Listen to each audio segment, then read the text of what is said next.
Good morning, everybody. It's really a pleasure to be here with you today about a topic I am really passionate about, which is what's it really going to take for big organizations to get big value from big data.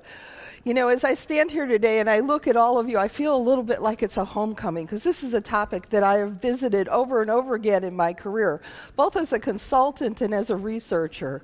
And so as I think about it, though, I can't help getting a sense of thinking back to the very beginning of my career, where I was incredibly fortunate to participate in a research project that was having a series of conversations with Peter Drucker. Now, for those of you who are not familiar with Peter Drucker, he is known in business circles as the father of modern management. In fact, Peter Drucker was the first person to really define a business as a series of complex systems, all very interrelated. Peter was a master of understanding and looking at patterns and data. In fact, I think in many ways he would have been very much at home in this group. Because one of the things I learned from Peter Drucker in that time was that it's important to really understand the patterns. Now, Drucker had an amazing life. He knew everyone from Schumpeter to Freud to Jack Welch. And he had this wonderful way of pulling together all of these threads and streams and telling people in very plain language what the art and science of management was really all about. And so I really wanted to share with you a couple of things that I learned from that experience. Now, when I say I worked with Peter Drucker, that's not exactly true. The people I work for had a series of conversations with him while I got coffee and took notes. But I listened really hard, and I learned a few things that I think are significant and will help frame our discussion today. Number one, we do have to seek patterns, because through patterns we can get deep and original insights. Number two, businesses are complex systems, and that means that if you optimize a single element, it rarely creates sustainable value. You have to make sure the whole organization is optimized. The next thing I learned from Drucker was that we need to be patient. He had this wonderful way of talking about how Gutenberg might have been a goldsmith, and that led him to understand how to develop the printing press, which led to 17th century German banking, which led to the invention of the steam engine, industrial revolution, information technology, and here we are today. It all sounded seamless and flawless when he took it, but you know what? I'm no Peter Drucker. I can't do it as well. But the lesson to take away from that is we have to look at the big picture. He once said in an article that it took 50 years for organizations to get information technology and transaction systems right, to really figure out how to get sustainable value out of them. So we need to understand it's going to take some time to realize value from knowledge, information, and data. And the last thing I learned from Drucker that I think is critical to our conversation today is that these things don't happen unless someone is accountable and makes them happen. So his shorthand for that was what gets measured gets done. But what he meant was you need to plan, act, and monitor the outcomes, because if you don't focus on the entire system, nothing's ever really going to change. Now, as I sit in this meeting today, I want to let you know I really do believe that business and big data are meant for each other, and that big data analytics really is a game changer. Back when I was a consultant, you know, we always had these requests from clients. They always wanted to do something that was always just a little bit out in the future. All those barriers of data and technology are finally gone. So I really truly believe this is your moment. The question is, are you ready to seize the day? And here's where I get a little concerned, because every conference I've been to, going all the way back to the mid-1970s, started out with the same kind of large audience, expectations, breakthrough technology. I remember being at a conference in 1980 where they talked about all the data that was going to come down. We were going to have gigabytes of data, people. We were going to be able to someday analyze 1,000 transactions a minute. It was huge big data back then. The numbers have changed, but the storylines haven't changed all that much. Back in the 1990, there was a very popular movie called Field of Dream. Again, in 1990, we had conferences just like this one about data warehouses, this amazing new technology that was going to allow us to transform the way managers made decisions. It was going to change the world. Only, you know what? if you build it, they will come, was a great mantra, and every conference speaker used it. If you build it, they will come. What they meant was all you had to do is come up with the cool stuff and get the data, and if you had the right information in the right format at the right time, great things will happen. Well, you know what? I'm a fan of movies and a fan of movie history, and unfortunately, I think that's the wrong movie. The movie we're in is not Field of Dreams, people. It is Groundhog's Day. We have to learn from the patterns of history. I know this is an industry that doesn't like history that much, but the reality is that we've done a lot of this before. If we don't learn from the experience, if we don't do it differently this time, we're going to miss the moment.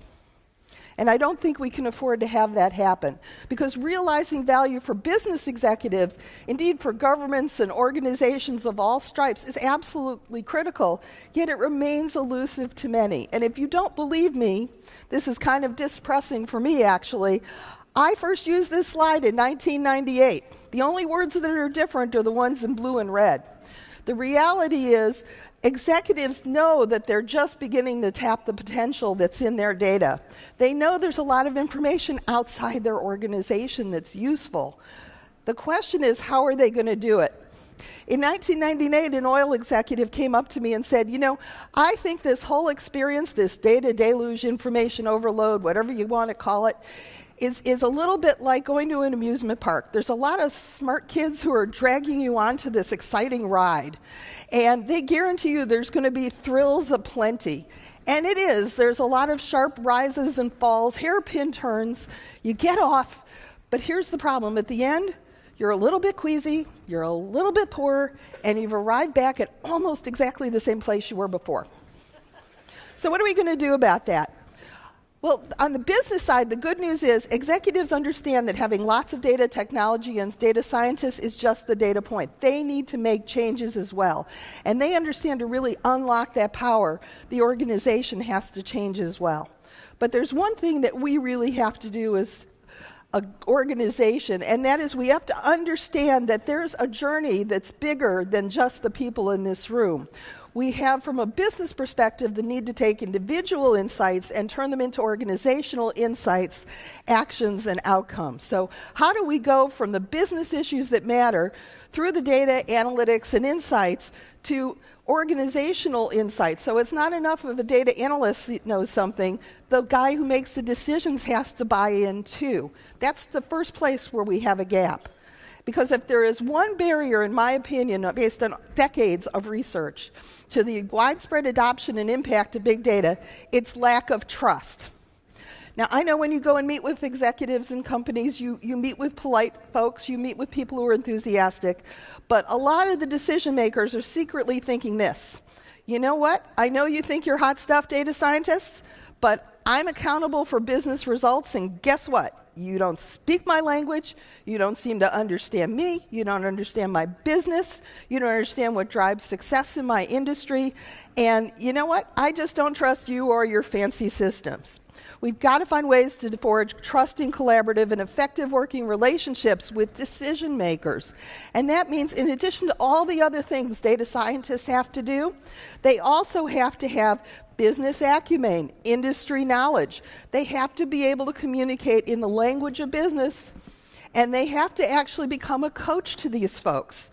So there's a lot of things that go into this, not the least of which is what our last speaker mentioned. You have to work on issues that really matter to them. Of course, we're going to need more than just great data scientists. We're going to need great data-driven analytical leaders too. And they are out there. They are not universal, but they are there. And they are passionate advocates of data-driven decisions. But they have to set the tone. The culture of the organization starts with them, which means they have to learn to set examples. They have to make decisions based on data and follow through and make sure that they get results. They have to be willing to challenge people's assumptions, which often might be unjustified. They have to be willing to hire very smart people and let them argue with them. So I think that one of the next big challenges is we have to develop a cadre of analytical leaders and a culture to go along with it. Now, in our research, we found that we need to develop 3 new sets of managerial literacies, if you will, if organizations are going to really tap into the power of big data.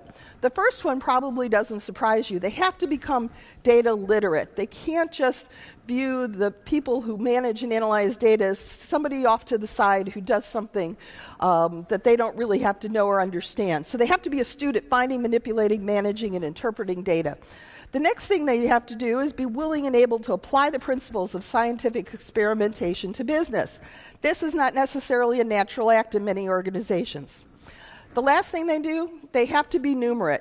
They don't have to be statisticians, certainly, but they have to have an appreciation for quantitative methods and be able to understand what it is someone is saying to them. Lastly, we have to prepare our workforce for a more data-driven future. This means building an organizational capability. It means changes in HR. In a recent Avanade survey, managers responded to the question, does your organization lack the skills to leverage big data? 60% said their organization lacked the skills and data they need. So we have to hire differently.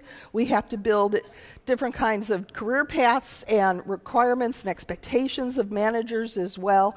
Now, big companies like Procter & Gamble have been prompted by analytical leaders like Bob McDonald, their CEO, to go out and actually create entire new skills inventories, rethink all of their job descriptions with this in mind.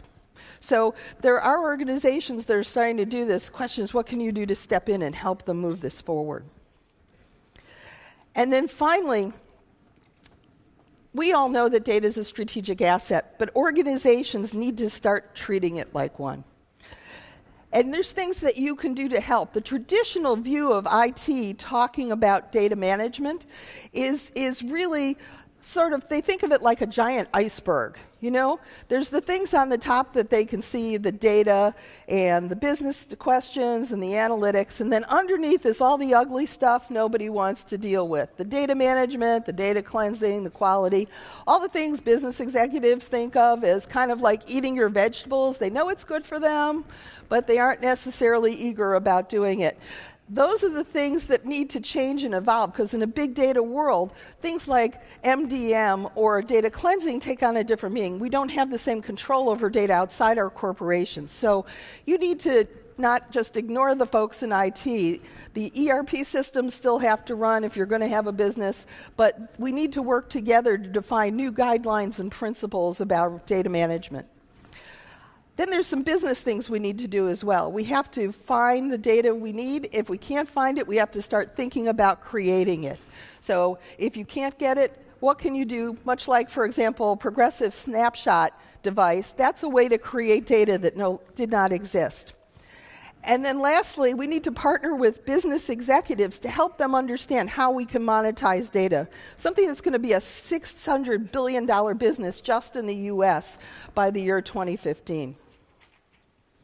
Well, as I said at the outset, I've seen a lot of things over the years. There's no question in my mind that the barriers are down. The moment is right. This is your moment. Will your organization be ready? And what were you going to do to help them? Great. Thank you very much.